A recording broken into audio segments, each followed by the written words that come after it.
नमस्कार। एक सवाल है, क्या बहुत कुछ जान लेना ही समझदार होना है?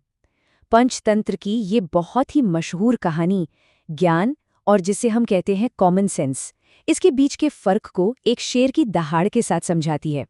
कहते हैं ना, कहानी का सार तो पहली ही लाइन में छिपा होता है।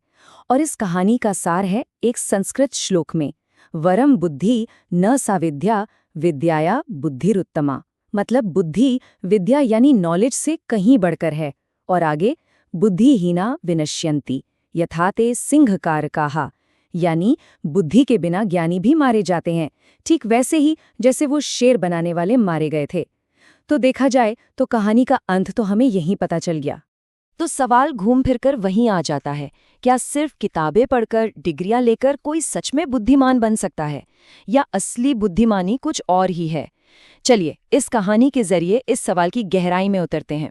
तो कहानी शुरू होती है चार दोस्तों से, लेकिन ये कोई ऐसी वैसी दोस्ती नहीं थी। यहीं पर ज्ञान और समझदारी के बीच की पहली लकीर खींचती है। जरा सोचिए, एक पुराना सा नगर है और वहां रहते हैं चार ब्राह्मण दोस्त। साथ में पले बड़े, लेकिन उनकी सोच एक दूसरे से बिल्कुल अलग थी। अब इनमें से तीन दोस्त तो थे जिन्हें हम कह सकते हैं किताबी कीड़े, मतलब शास्त्र रट लिए थे, लेकिन दुनियादारी, जिसे कहते हैं ना कॉमन सेंस, वो जीरो थी। और चौथा था सुबुद्धि, नाम से ही जाहिर है अच्छी बुद्धि वाला। उसे शायद वेद पुराण उतने याद न हों, पर उसकी आंखें और कान हमेशा खुले रहते थे। वो दुनिया को पढ़ता था, किताबों को नहीं। लेकिन भाई, सिर्फ ज्ञान का क्या फायदा अगर उसे इस्तेमाल ही ना किया जाए?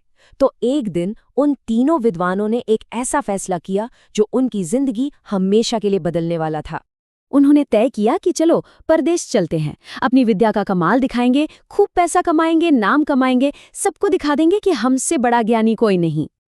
और उनका ये रास्ता एक घने सुनसान जंगल से होकर गुजर रहा था। एक ऐसी जगह जहां कोई किताब काम नहीं आती, सिर्फ आपकी समझदारी काम आती है। और बस इसी खतरनाक जंगल में उन्हें अपने ज्ञान को परखने का एक ऐसा मौका मिला जो बहुत ही खतरनाक साबित होने वाला था। चलते चलते उन्हें जमीन पर कुछ हड्डियां बिखरी हुई दिखी, किसी मरे हुए जानवर की। अब कोई और होता तो शायद अफसोस करता या आगे बढ़ जाता, पर हमारे इन विद्वानों के लिए तो ये एक सुनहरा मौका था अपनी काबिलियत दिखाने का। और फिर शुरू हुआ ज्ञान का प्रदर्शन। पहले दोस्त ने मंत्र पढ़े और देखते ही देखते वो बिखरी पड़ी हड्डियां जुड़कर एक कंकाल बन गए। वाह! फिर दूसरे की बारी आई। उसने अपनी विद्या से उस कंकाल पर मांस, खून और खाल चढ़ा दी। अब वो एक पूरा शरीर था। बस एक ही चीज की कमी थी, सांस की। और अब तीसरा दोस्त आगे बढ़ा उस बेजान शरीर में जान डालने के लिए। और बस यहीं ज्ञान और बुद्धि की असली टक्कर होती है। एक ऐसी गलती होने जा रही थी जो सिर्फ अहंकार और किताबी ज्ञान से ही पैदा हो सकती है। क्योंकि वो शरीर किसी आम जानवर का नहीं था, वो एक खूंखार शेर का शरीर था। पर ज्ञान के नशे में उन्हें ये खतरा दिखाई नहीं। जैसे ही तीसरे ने जान फूंकने के मंत्र शुरू किए, सुबुद्धि की तो सांस ही अटक गई। वो चिल्लाया, अरे रुको, ये क्या कर रहे हो? ये शेर है, अगर ये जिंदा हो गया तो ये हम सबको मार डालेगा। लेकिन अहंकार में डूबे उस विद्वान को ये सलाह अपनी बेइज्जती लगी। वो बोला, चुप रहो मूर्ख, तुम मेरे ज्ञान पर शक कर रहे हो? मैं तो इसे जिंदा करके ही रहूंगा। देखिए, इस जान से ज्यादा जरूरी क्या था? अपनी ईगो। सुबुद्धि को समझ आ गया था कि इन मूर्खों से बहस करने का कोई फायदा नहीं। जब वो लोग ज्ञान पर बहस कर रहे थे, सुबुद्धि ने अपनी बुद्धि का इस्तेमाल किया और फुर्ती से पास के एक ऊंचे पेड़ पर चढ़ गया। और नीचे तीसरे दोस्त ने मंत्र पूरा किया और शेर दहाड़ मारकर जिंदा हो गया। तो ज्ञान का चमत्कार तो हो गया, पर इस चमत्कार का नतीजा क्या हुआ? चलिए देखते हैं।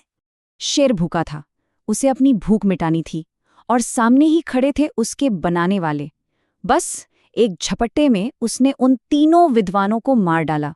उनका सारा ज्ञान वही मिट्टी में मिल गया। सोचिए, जिस ज्ञान ने उन्हें बनाने की शक्ति दी, उसी अधूरे ज्ञान ने उनकी जान ले ली। कितना बड़ा सबक है ये। और ऊपर पेड़ पर बैठा सुबुद्धि, वो बच गया। क्यों? किसी शास्त्र की वजह से नहीं, किसी मंत्र की वजह से नहीं। वो बचा अपनी व्यावहारिक बुद्धि की वजह से, जिसे हम आम भाषा में कहते हैं कॉमन सेंस। तो इस कहानी की सीख बिल्कुल साफ है। और आज के ज़माने में तो ये और भी ज़्यादा ज़रूरी हो गई है। सिर्फ नॉलेज होना काफ़ी नहीं है, उस नॉलेज को कब, कहाँ और कैसे इस्तेमाल करना है, ये समझना ही असली विज़डम है। बुद्धि के बिना ज्ञान बहुत खतरनाक हो सकता है। तो जाते जाते एक सवाल छोड़ जाते हैं। आज जब इन्फॉर्मेशन हमारी उंगलियों पर है, तब क्या हम भी उन 3 विद्वानों की तरह बनते जा रहे हैं? क्या हम भी बिना सोचे समझे अपने शेर बना रहे हैं?